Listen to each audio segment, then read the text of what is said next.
See, you can only love out of strength. It takes strength to love. You got to speak with purpose. We think that our salvation is based on performance. God is not a man that he can lie. He don't lie. You be a vessel that God can work. Because somebody might need your holy prayer to save them when they...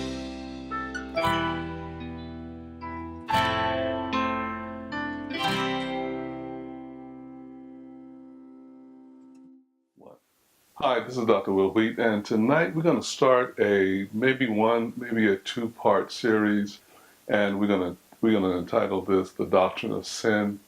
And before you jump to any conclusions, I think that before we can move forward in our teaching on miracles, we're going to have to address the elephant that's in the room.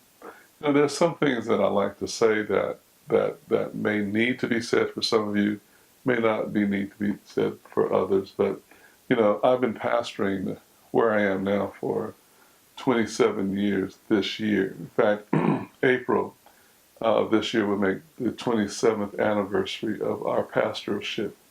So my pastorship, my installation was in 1990. Now, prior to that, I had been a assistant pastor and an elder, a teacher, Bible school teacher, Sunday school teacher, and I worked in many different facets around the church. I've been in church since I was 7 years old. At the recording of this video, I'm 63 years old.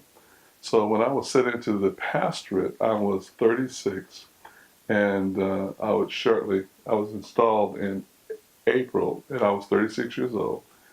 Following in May, I would have been 37. So I've been pastoring and leading this work for 27 years. I only say that just to let you know that we have come a long ways, and we've heard many, many teachings, and we've been growing in knowledge, and we've been growing in understanding. I've come to find out that you're gonna learn and you're gonna acquire knowledge, but at the end of knowledge is God. When we get to God, there's no need for knowledge, because He is our knowledge. He is our awareness. He is all knowledge, and you just can't have more knowledge than God has. So when you come to the end of knowledge, you will discover God. So on this learning expedition that we have in life, we have drawn it out. When actually it can happen within an instant. But we've made it years, we made it decades, this learning. We will obtain our goal, but it does not necessarily need to be obtained in a lifetime, when it can be obtained in a holy instant. And hopefully in our teachings about miracles, we'll get to that holy instant. But we need to take a little side road here, so that some of the outrageous things that I say out of excitement can be understood. And I've come to find out that a lot of things that I'm saying, I'm speaking particularly to my church and to the audience who's been with me most of the 27 years. So there's a lot of things I don't say, a lot of things I don't go over, based on some teachings that we've already had, some places and some milestones that we've already crossed and achieved in our learning and in our spiritual growth. So I won't repeat certain things.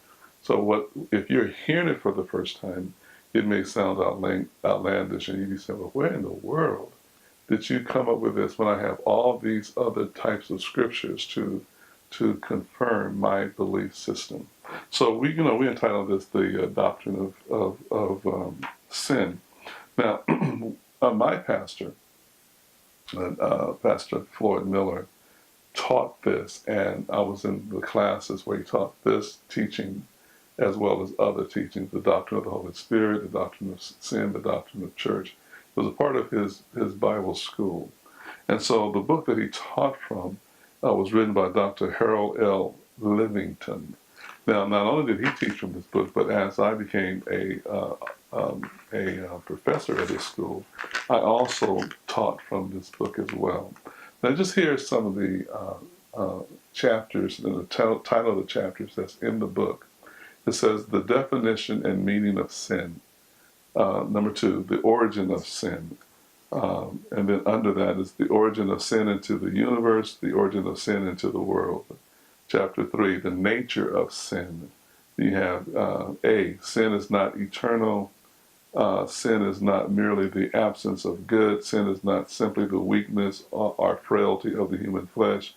D, sin has no standard of its own. E, sin and evil cannot really manifest themselves as such, but must, to some extent, be disguised as good. F, sin must not only disguise itself as the good, but it must also actually connect itself to the good. G, a figure or feature of evil not usually considered is that it must often strive against itself. H, even though we have used sin and evil interchangeably thus far, the terms are sometimes to be distinguished from each other. Then the fourth chapter, the universality of sin, the testimony of history, the testimony of consciousness, the testimony of religions, the testimony of the scriptures, the testimony of our children. Then chapter 5, the extending sinfulness of sin, the angelic proof, the human proof, the divine proof. Then number 6, it says the consequences of sin upon Lucifer, upon man, upon nature, upon the holy angels, upon God himself. 7, the imputation of sin. 8, the kinds of sin. 9, the metaphors of sin. 10, the Christian's sin. 11, the reasons for sin. 12, the ultimate and final victory over sin. And so those are the topics that we talked in Bible school.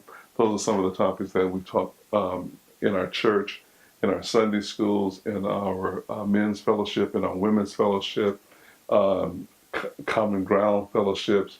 We taught on sin, and the purpose of teaching on it was that we had a heart, and we still have a heart, for men not to be controlled by sin, that they come into the realization of what Jesus has done for them, that sin should not and cannot master them.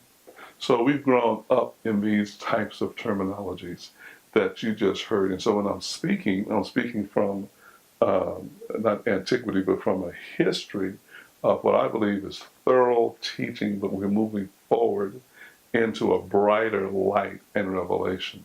So in moving forward to that brighter light and revelation, it's for the purpose of bringing us to a place where we ourselves realize what we have received as an inheritance from God in Christ Jesus. That Jesus' work is accomplished in us, and that we all need to do is just receive what God has done for us. We don't have to do anything. In fact, God invites us into rest. He invites us into rest because Paul says it very succinctly in Corinthians when he says, your body nor your spirit, all right, nor your soul belong to you. It belongs to God.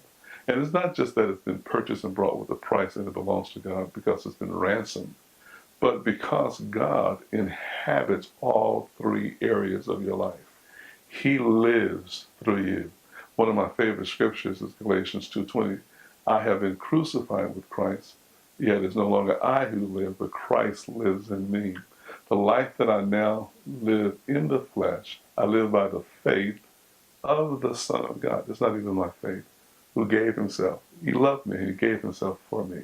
And then my declaration is, I will not set aside the grace of God. But righteousness came by the law, then Christ died in vain. To me, that verse of scripture just speaks mountains of revelation. I have to lay a hold of that revelation and make it mine. Live it out in my conversation, in my thought, in my imagination. And when I start to do that, a lot of things fall away. A lot of things don't reign as true as they once did in my earlier years of Christianity or my earlier years of being a believer. So we want to share those things. We want to move forward into this magnificent grace that has been delivered to us and tap into the riches that has been stored in us by the Spirit of God. We have been made the sons of God. Now we have to start asking some serious questions, especially about sin and our attitude about sin. Well, I'm gonna take this in bits and pieces and not try to elongate it and make it a long video. Just chop it up a little bit so that you can receive what God is saying to you a little bit at a time, and we can nourish some things, and we can think about some things, and we can pray about some things, and we can ask some questions about other things, and have God, by His Spirit, answer those questions. Some of those questions I answer on the video. Some of those questions God will answer for you purposely, but if you don't ask the question, you won't get the answer. Well, I'm out of time for this video. We will be back shortly with another one to continue this thought. But until that time, I want you to remember that God has plans for your life, and none of those plans include defeat.